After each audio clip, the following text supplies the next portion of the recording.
மாவு கொஞ்சம் சால்ட்டு கொஞ்சோண்டு ஆயில் போட்டு இந்த மாதிரி சாஃப்டாக வர அளவுக்கு பிசைஞ்சு வச்சுக்கோங்க. அடுப்பு பற்ற வச்சாச்சு. நெக்ஸ்ட் கொஞ்சம் எண்ணெய் ஊற்றிடலாம்.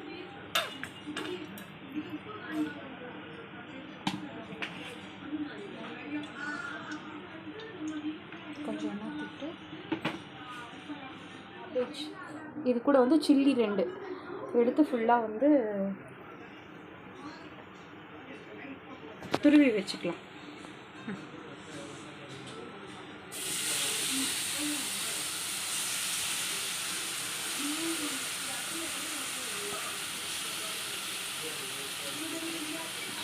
இது வந்து பன்னீர் மோமோஸ். வெறும் பன்னீர் மட்டும் போடாமல் கொஞ்சம் வெஜிடபிள்ஸும் ஆட் பண்ணிக்கலாம்.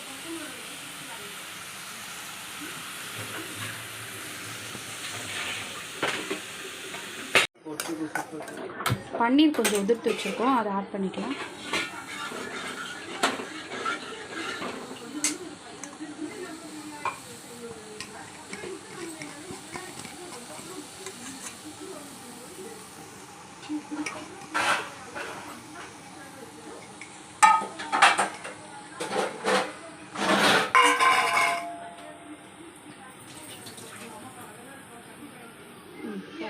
இது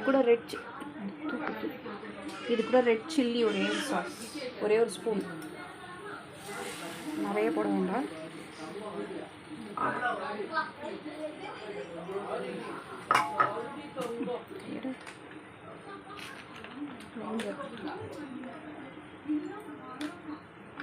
இது கூட சோயா சாஸ் ஒரே ஒரு 1/2 ஸ்பூன்.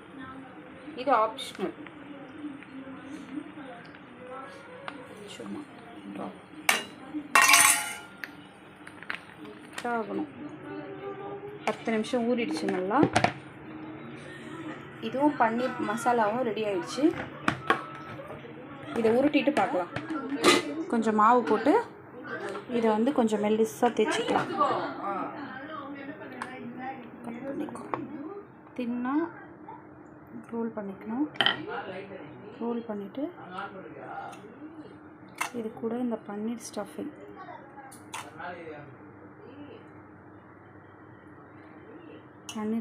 வச்சுக்கிட்டு இப்படி ப்ரெஸ் பண்ணிக்கோங்க. இப்படி ப்ரெஸ் பண்ணிக்கோங்க. ப்ரெஸ் பண்ணி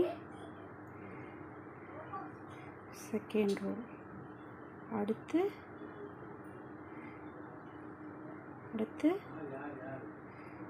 தேர்ட் ரோல், அடுத்து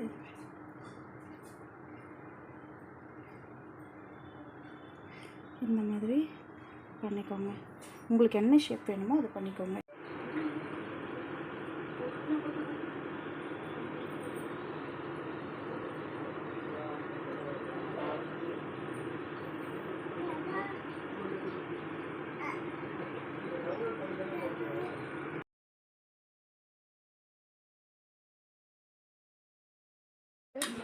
தண்ணி கொஞ்சம் வச்சுட்டு இந்த மாதிரி கொஞ்சம் எண்ணெய் தடவிக்கோங்க, ஒட்டாமல் வரும்.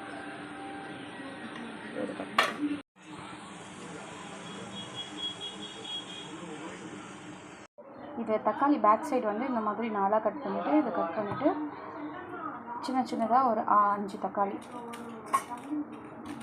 2 காஷ்மீரி மிளகாய், 2 காஞ்ச மிளகாய், ஒரு 3 பல் பூண்டு. இதை மட்டும் தண்ணி முங்குற அளவுக்கு தண்ணி வச்சு கொஞ்சம் வேக வச்சு பாயில் பண்ணி எடுத்துக்கலாம்.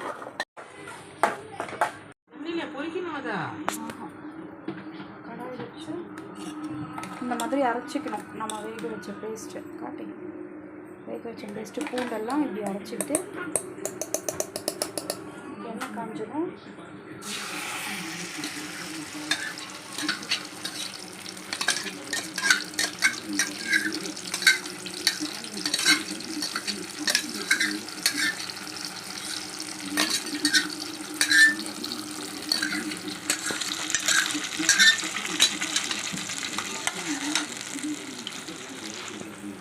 தேவையான சால்ட்டு,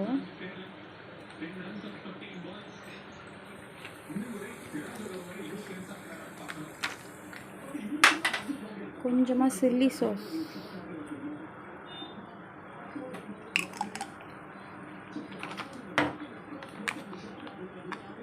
கொஞ்சமாக சோயா சாஸ் போட்டு இது பச்சை வாசனை போகிற வரைக்கும், இது கொஞ்சம் திக்காகிற வரைக்கும் மிக்ஸ் பண்ணிக்கிட்டே இருக்கணும்.